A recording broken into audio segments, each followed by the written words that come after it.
باللہ من الشیطان الرجیم بسم اللہ الرحمن الرحیم اذ تقول للمؤمنین علن یکفیکم ان یمدکم ربکم بثلاثۃ آلاف من الملائکۃ منزلین۔ جس وقت آپ ایمان والوں سے کہہ رہے تھے کیا تم کو یہ بات کافی نہیں ہے کہ تمہارے پروردگار 3000 فرشتوں کو آسمانوں سے اتار کر تمہاری مدد کریں؟ بلا ان تصبروا وتتقوا ویأتوکم من فورہم ھذا یمددکم ربکم بخمسۃ آلاف من الملائکۃ مسومین۔ کیوں نہیں اگر تم صبر سے کام لو اور تقوی اختیار کرو، وَيَأْتُوكُم مِّن فَوْرِهِمْ هَذَا، اور تمہارے پاس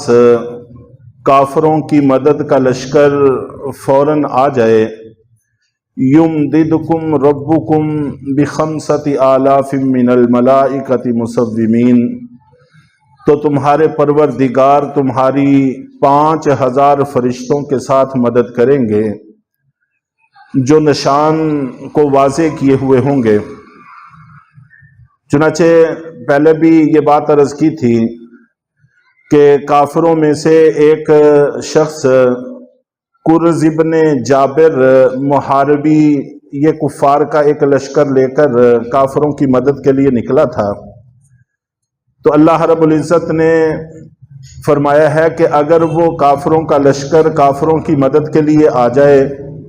اور تم بھی صبر سے جمے رہو اور تقوی کا پورا پاس رکھو، اللہ کا ڈر دل میں پیدا کیے رکھو، تو ہم 5000 فرشتے بھیج دیں گے، اور مسومین وہ اپنا علامتی نشان بالکل واضح کیے ہوئے ہوں گے۔ آپ جانتے ہیں کہ جنگوں میں ہمیشہ افواج اپنا کوئی نہ کوئی علامتی نشان رکھتے ہیں، جنگی طیاروں پر بھی وہ چھپے ہوتے ہیں اور افواج کی وردیوں پر بھی چھپے ہوتے ہیں، تو اسی طرح یہاں پر بھی علامتی نشان فرشتوں کو تھا۔ چنانچہ وہ علامتی نشان ان کے سفید عمامے تھے کہ سفید عمامے پہنے ہوئے ہوں گے۔ حضرت عبد الرحمن بن عوف رضی اللہ تعالی عنہ نقل کرتے ہیں کہ اللہ کے نبی صلی اللہ علیہ وسلم کے دائیں اور بائیں میں نے 2 شخصوں کو دیکھا جو سفید عمامے پہنے ہوئے تھے اور بار بار یہ کہہ رہے تھے اقدم حیزوم اقدم حیزوم، اور یہ کہہ کر آگے بڑھ کر حملہ کر رہے تھے، یہاں تک کہ ایک کافر کو انہوں نے قتل کیا۔ تو میں نے اللہ کے نبی صلی اللہ علیہ وسلم سے پوچھا کہ اللہ کے رسول یہ 2 شخص کون تھے؟ میں نے اس سے پہلے ایسے لوگ نہیں دیکھے۔ تو آپ نبی پاک صلی اللہ علیہ وسلم نے فرمایا کہ یہ جبریل اور میکائیل تھے۔ حیزوم ان کے گھوڑے کا نام تھا جس کو وہ کہہ رہے تھے کہ آگے بڑھو، بڑھ کر حملہ کرو۔ تو فرشتے اللہ رب العزت نے بدر کے اندر بھیجے، احد میں بھی بھیجے، اور جنگوں کے اندر بھی اللہ رب العزت نے بھیجے، ان کا تذکرہ بھی احادیث میں آتا ہے۔ تو فرشتے جو اللہ تعالیٰ نے بھیجے ہیں ان کے بھیجنے کی خاص وجہ بھی بیان فرما دی ہے۔ باقاعدہ فرشتے جنگ میں شریک نہیں ہوتے، الا ماشاءاللہ اکا دکا ایسے واقعات بھی ہو جاتے ہیں، لیکن باقاعدہ جنگ کا حصہ نہیں بنتے، قتال باقاعدہ نہیں کرتے، اس لیے کہ یہ مسلمان انسانوں کا کام ہے، یہ مکلف ہیں، اور فرشتوں کو اس چیز کا حکم نہیں ہے۔ اگر مقصد فرشتوں سے جنگ کروانا ہوتا تو پھر تو دنیا میں کوئی بھی کافر نہ بچتا۔ ظاہر ہے کہ کافر کوئی کیسے رہ سکتا تھا، فرشتوں کی اتنی بڑی فوج، اتنی بڑی طاقت اللہ تعالیٰ مقرر فرما دیتے، جو بھی کوئی کفر کی طرف جاتا اس کا تن سے سر جدا ہو جاتا، تو ظاہر ہے کہ دنیا سے کفر مٹ جاتا، لیکن اللہ کو یہ مقصود نہیں ہے۔ اللہ رب العزت نے ان کو جو بھیجا تھا اس میں ایک وجہ آگے بیان فرمائی گئی ہے وَمَا جَعَلَهُ اللَّهُ إِلَّا بُشْرَى لَكُمْ، کہ اللہ تعالیٰ نے ان کو صرف اس وجہ سے بھیجا تھا کہ تمہیں خوشی ملے، تمہیں بشارت ملے، وَلِتَطْمَئِنَّ قُلُوبُكُمْ بِهِ، اور تاکہ تمہارے دل مطمئن ہو جائیں، تمہیں دلوں کا اطمینان نصیب ہو۔ ایک تو فرشتوں کی موجودگی ویسے ہی راحت کا باعث ہوتی ہے، اللہ تعالیٰ کی رحمتوں کا نزول ہوتا ہے، ان کی موجودگی ویسے ہی راحت کا باعث ہوتی ہے۔ اور دوسرا مفسرین نے لکھا ہے کہ عین ممکن ہے کہ تصرف کے ذریعے سے وہ مسلمانوں کے دلوں پر اثر انداز ہوتے ہوں، جیسے شیطان آپ جانتے ہیں وسوسہ دل میں ڈالتا ہے اور انسان کے دل پر تصرف کرتا ہے، اثر انداز ہوتا ہے، شر دل میں ڈالتا ہے۔ اسی طرح فرشتے اللہ کی وہ مخلوق ہیں جو مسلمانوں کے دل میں خیر کی باتیں ڈالتے ہیں، اثر انداز ہوتے ہیں۔ اور اس کے علاوہ آواز کے ساتھ مسلمانوں کی مدد کرنا، یہ بھی اس وقت واقعات آئے، بہت سارے صحابہ کرام نے آوازیں سنی، آگے بڑھو حملہ کرو، آگے بڑھو حملہ کرو۔ اور اسی طرح فرشتوں کو باقاعدہ دیکھا بھی گیا کہ وہ جنگ کی صفوں کے اندر موجود ہیں، مسلمانوں کی پشت پر موجود ہیں۔ تو بہرحال مختلف طریقے سے وہ مسلمانوں کے اطمینان کا باعث بنتے رہے، وگرنہ کچھ لوگوں کے ذہنوں میں یہ خیال آتا ہے کہ اگر اتنی بڑی فوج فرشتوں کی تھی تو ایک بھی کافر بچ کے نہیں جانا چاہیے تھا۔ 70 مارے گئے، 70 گرفتار ہوئے، باقی بہت بڑی تعداد وہ بچ کر چلی گئی۔ 1000 میں سے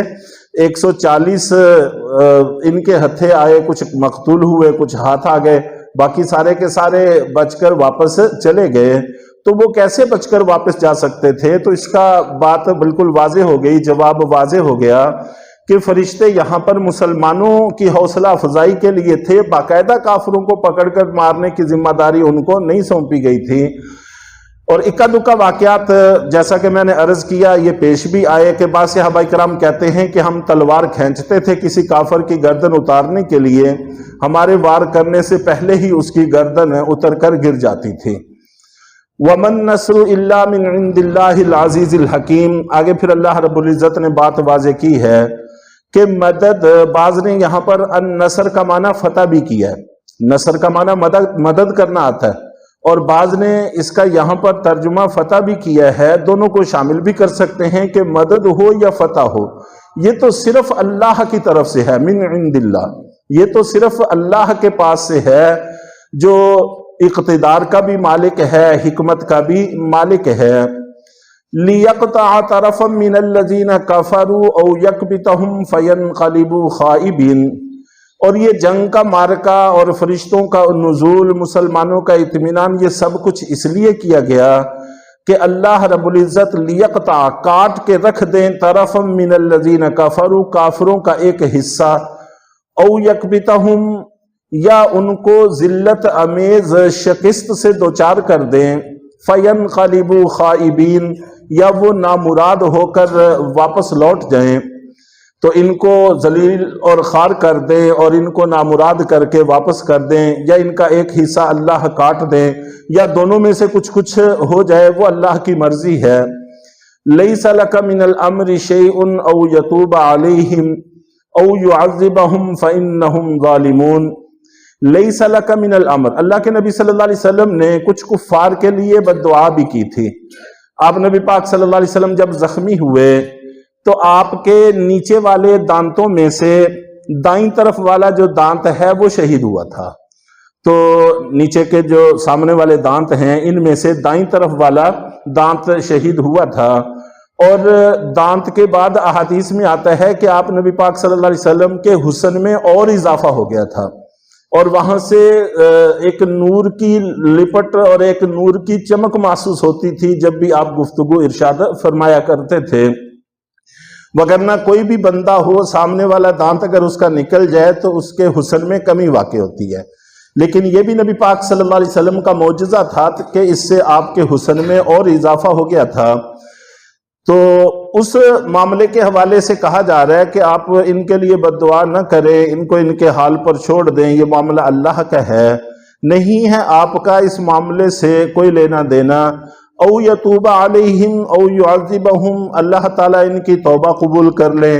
یا اللہ ان کو عذاب دیں، فإنہم ظالمون، اس لیے کہ یہ ظالم لوگ ہیں۔ وَلِلَّهِ مَا فِي السَّمَاوَاتِ وَمَا فِي الْأَرْضِ، اور آسمان و زمین میں جو کچھ ہے یہ سارا کا سارا اللہ کا ہے۔ یغفر لمن یشاء ویعذب من یشاء، جس کو چاہیں گے اللہ تعالیٰ ایمان اور اعمال کی برکت سے بخش دیں گے، اور جس کو چاہیں گے کفر اور گناہوں کی وجہ سے سزا دیں گے۔ واللہ غفور الرحیم، اور اللہ تعالیٰ بہت بخشنے والے، بہت مہربان ہیں۔